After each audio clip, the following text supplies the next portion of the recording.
ကျွန်တော်ကြိုက်တဲ့အချက်ရှိရပေါ့အဲ့ဒါဘာလဲဆိုတော့ထိုင်ကုန်မဆက်ပါဒီကားရဲ့ LED တေးလိုက်တယ်တခြားကားတွေနဲ့မတူပဲတော်တော်လေးလှလာတွေ့ရတယ် 4K ဟို speaker တွေကိုပက်လက်သုံးပြထားတွေ့ရတယ်ပေါ့နော်အဲ့တော့ကြောင့်ဒီကားရဲ့ audio ကတော်တော်လေးမိုက်တဲ့ထဲမှာတော့ပါတယ်ဗျ Revit ကနေပြီးတော့ပြန်လည်ကြိုဆိုလိုက်ပါတယ်ဒီနေ့ဗီဒီယိုမှာတော့ကျွန်တော်အရင်ဗီဒီယိုတွေနဲ့မတူပဲနဲ့ပြင်သစ်နိုင်ငံထုတ်ကားလေးစီးနဲ့မိတ်ဆက်ပေးချင်ပါတယ်ဒီကားလေးကတော့ Peugeot 5008 2017 model GT line လေးပဲဖြစ်ပါတယ်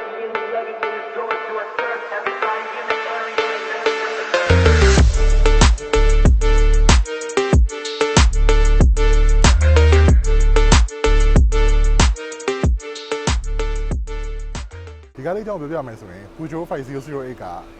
9ရောက်စီးကားမျိုးစားဖြစ်ပြီးတော့ Midsize crossover SUV ကားမျိုးစားတစ်ခုဖြစ်ပါတယ်။သူ့ရဲ့နည်းပညာတွေနဲ့ technology ကြောင့်လူကြိုက်များတဲ့ကားမျိုးစားတစ်ခုလည်းဖြစ်ပါတယ်ဗျ။အဲ့တော့ဒီကားလေးရဲ့ရုပ်ထွက်ပိုင်းကိုကျွန်တော်အရင်ကြည့်လိုက်အောင်ပေါ့နော်။ဒီကားလေးရဲ့ရှေ့ရုပ်ထွက်ကိုကြည့်မယ်ဆိုလို့ရှိရင် Peugeot ရဲ့ signature LED headlight ကိုအသုံးပြုထားတွေ့ရပြီးတော့ရှေ့ဘက် grey shell ကိုကြည့်မယ်ဆိုလို့ရှိရင်လည်းတော်တော်လေးလှတဲ့ထက်မှာပါတယ်ပေါ့နော်။အဲ့တော့ရုပ်ထွက်ကလည်း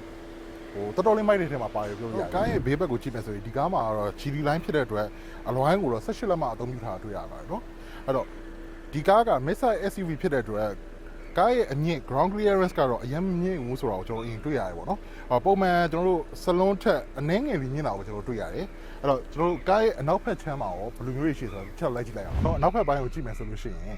LED daylight တွေအသုံးပြုထားတွေ့ရတယ်ပေါ့နော်။ဒီကားရဲ့ LED daylight တွေတခြားကားတွေနဲ့မတူပဲတော်တော်လေးလှလာတွေ့ရတယ်ဗျ။ပြီးတော့ဒီကားမှာကျွန်တော်ကြိုက်တဲ့အချက်ချင်းရှိရပါတယ်အဲ့တော့နောက်ဖုံးမော်တာဖြစ်ပါတယ်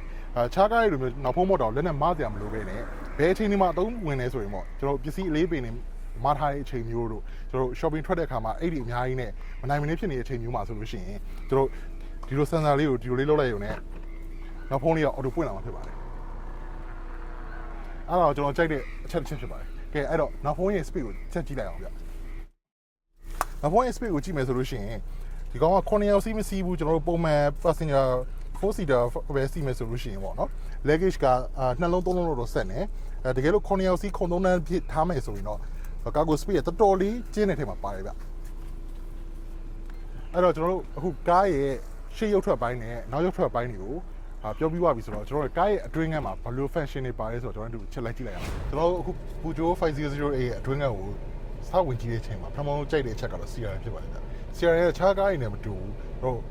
လင်း CRM လိုမျိုးပုံစံမျိုးလေးနဲ့ချစ်လေးတွေဖြစ်နေတယ်တော်တော်လေးမိုက်တယ်ပေါ့နော်ပြီးတော့သူ့ရဲ့အတွင်းငန်းခလုတ်ပဒန်တွေဆိုရင်လည်းခြားကားတွေနဲ့မတူဘူးတော်တော်လေးဟိုထူးခြားတဲ့ထဲမှာပါတယ်တော်တော်လေးမိုက်တယ်ပေါ့နော်အဲ့တော့ကျွန်တော်တို့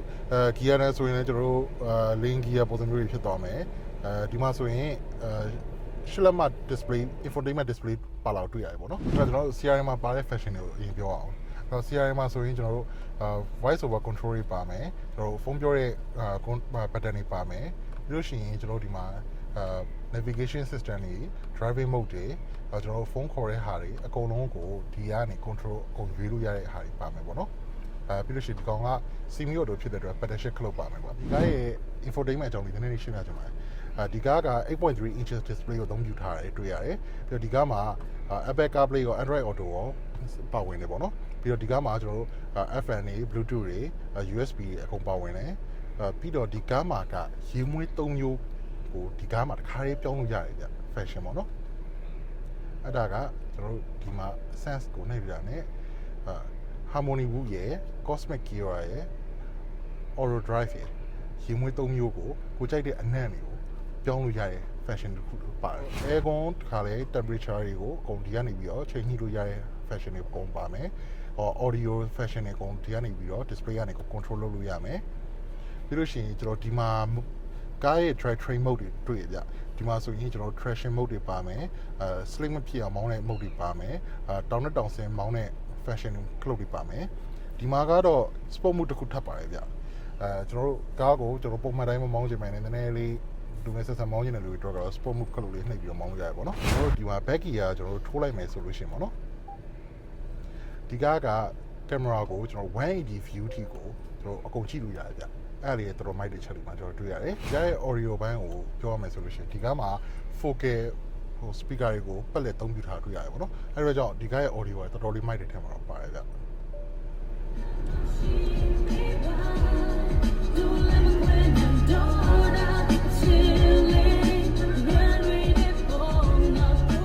အဲ့တော့တချင်းကောင်းကောင်းနားထောင်ခြင်းတဲ့လူတွေ music ကိုကြိုက်တဲ့လူတွေအတွက်ဆိုတော့ဒီ ဒီကတော်တော်လေးမိုက်တဲ့ထဲမှာပါတယ်ဗျဒီကမှာကျွန်တော်ကြိုက်တဲ့ချက်ပေါ့နော်wireless charging တစ်ခုပါတယ်ဗျ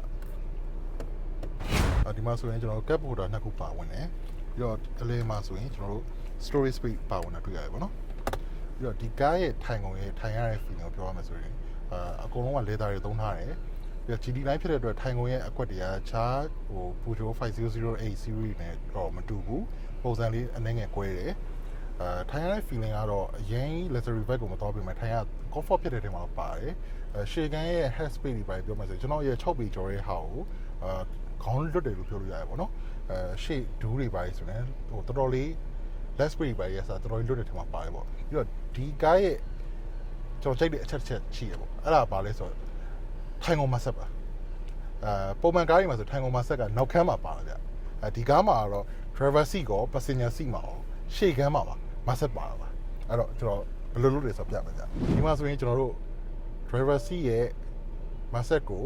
ဘယ်လိုမျိုး low medium height ဘယ်လိုအနှိမ့်မြင့်နဲ့ကိုကနှိမ့်ချင်တယ်ဆိုတဲ့ function ကိုရွေးလို့ရတယ်ပြီးရင်ကျွန်တော်တို့အပေါ်ပိုင်းကိုနှိမ့်ချင်တာလားခါးရဲ့အလယ်ပိုင်းကိုနှိမ့်ချင်တာလား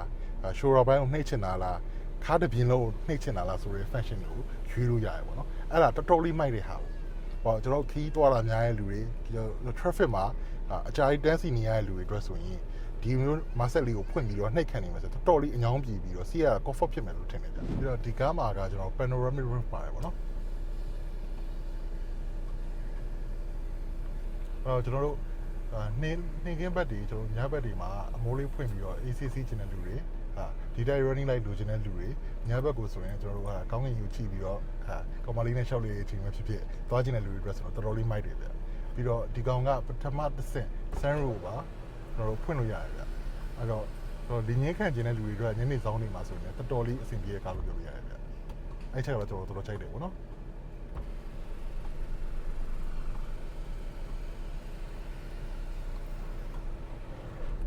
ကဲအဲ့တော့ကျွန်တော်ကားရဲ့ရှေ့အတွင်းကိုင်းပန်းကြောင်းကိုပြောပြသွားပြီဆိုတော့ကားရဲ့အနောက်ခန်းကိုကျွန်တော်ချက်သွားကြည့်လိုက်နောက်ခန်းကိုကြည့်ရမယ်ဆိုရင်တော့ပထမဆုံးကျွန်တော်မထည့်တဲ့အချက်ကနောက်ခန်းရဲ့ head space ဗျကျွန်တော်တို့အရက်ရှည်ရဲ့လူကျွန်တော်6ပေကျော်ရဲ့လူတွေအတွက်ဆိုရင်တော့ head space ကတော်တော်လေးခေါင်းမလွတ်တဲ့ထဲမှာပါတယ်ဒါပေမဲ့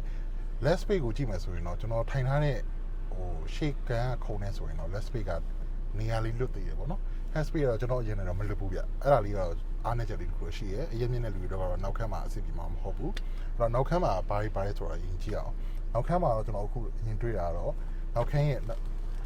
sunshade ပေါ့နော်နောက်ခန်းမှာကျွန်တော် sunshade ပါတယ်နောက်ခန်းမှာနေထိုးတာကိုမကြိုက်တဲ့လူတွေတော့ sunshade လေးတင်ပြီးစီးလို့ရတယ်နောက်ဘက်မှာကြည့်မှဆိုလို့ရှိရင်လည်း4K speaker ပတ်လက်ကိုအသုံးပြုထားတွေ့ရမယ်